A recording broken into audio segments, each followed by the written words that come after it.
It's easy to think a conflict happening thousands of miles away won't affect us. But that's just not how the world works anymore. Today, we're going to look at how the war in Iran is creating these incredible ripple effects that are being felt all over the globe. I'm talking about everything from the stock market all the way down to your local grocery store. So let's dive in and trace how these shock waves are spreading. And this quote, wow, it just hits the nail on the head, doesn't it? The editor-in-chief of the Wall Street Journal asking, how long will this war last? It perfectly sums up the mood everywhere right now. It's just deep, deep uncertainty. And that uncertainty, well, that's the fuel for all the chaos we're about to get into. Okay, so where is all this confusion coming from? Well, it's because we're getting two completely different stories. On one side, you have leaders like President Trump talking about, off-ramps and maybe even negotiations. But then you look at what's actually happening on the ground, and that tells a totally different story. A story about a conflict that's not winding down, it's actually getting bigger and deeper. And yeah, this right here is the reality check. It completely flies in the face of any talk about de-escalation. I mean, look at this. The Pentagon's thinking about sending in 10,000 more troops. Israel is starting to ration its best missile interceptors. They're clearly digging in for a long fight. And it's spreading. New fronts are opening up. You've got attacks coming from Yemen, and American troops are getting winded. All the signs point in one direction. This war is growing. All right, let's follow that first major ripple. Where does it hit first? The economy, of course. And the very first place to feel that tremor is always Wall Street. If there's one thing investors absolutely hate, it's uncertainty. And right now, they are spooked. They are running for the exits.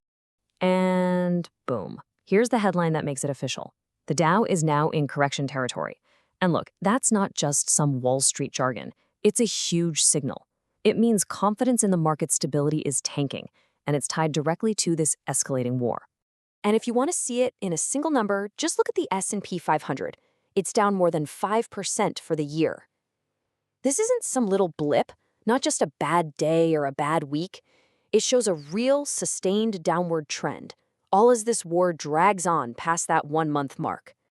This chart pretty much tells the whole story of what investors are thinking. Money is just pouring out of stocks. And get this, even U.S. Treasuries, which are usually seen as super safe, are getting hammered. So where's all that cash going? It's flooding into the classic safe haven asset, gold. This is what we call a textbook flight to safety. Okay, but the ripple effects aren't just hitting people's bank accounts. There's a whole other front to this war, one you can't even see. We're talking about cyberspace. And the targets here aren't tanks or army bases. They're the digital systems we all rely on every single day. So what does this invisible war actually look like? Well, take a look at this list. It's not just one type of attack. You've got drones from Iran buzzing around Amazon Web Services. You have the Islamic Revolutionary Guard Corps hitting a U.S. medical company with a cyber attack. Even a major airport in Kuwait got hit. This isn't random. It's a pretty coordinated, widespread digital attack. So, who's in the crosshairs here?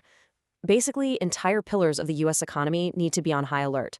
We're talking about energy companies, financial services, telecom, you name it. And it gets even more specific.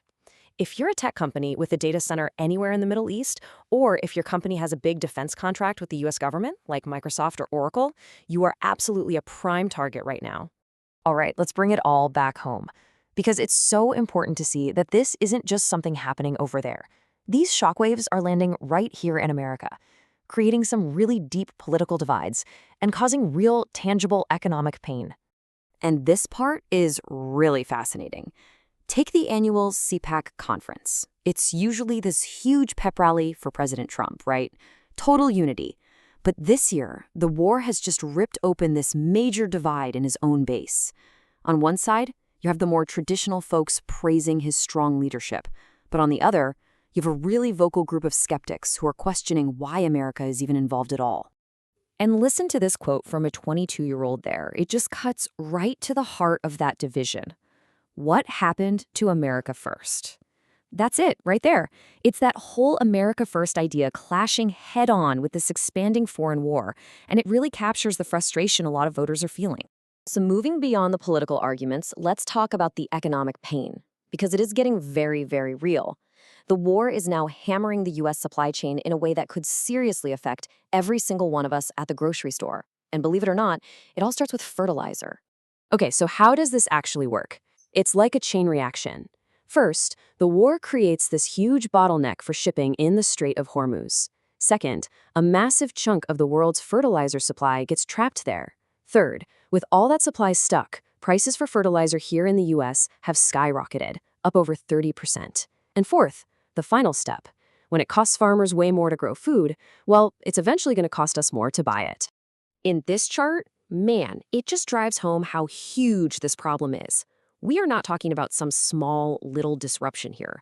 1/3, a full 1/3 of the entire world's tradable fertilizer is stuck because of the standoff. That is an enormous piece of a totally critical global commodity. So when you look at all these effects cascading one after another, financial, digital, political, economic, it kind of forces you to step back and ask a much bigger question. We talk a lot about being resilient, but are we? How resilient are these global systems we depend on, really? I think what all of this really goes to show is that in our world today, nothing, and I mean nothing, happens in a vacuum. A single conflict in one corner of the planet can, and clearly will, send out ripples that touch absolutely everyone, from Wall Street traders and big tech companies to political rallies and your local farmer. This, right here, is what a truly interconnected world looks like. And so that leaves us with one final thought to chew on. In a world that's this connected, where our supply chains, our money, and even our digital lives are all tangled up together, can we ever really say that a crisis is just happening somewhere else?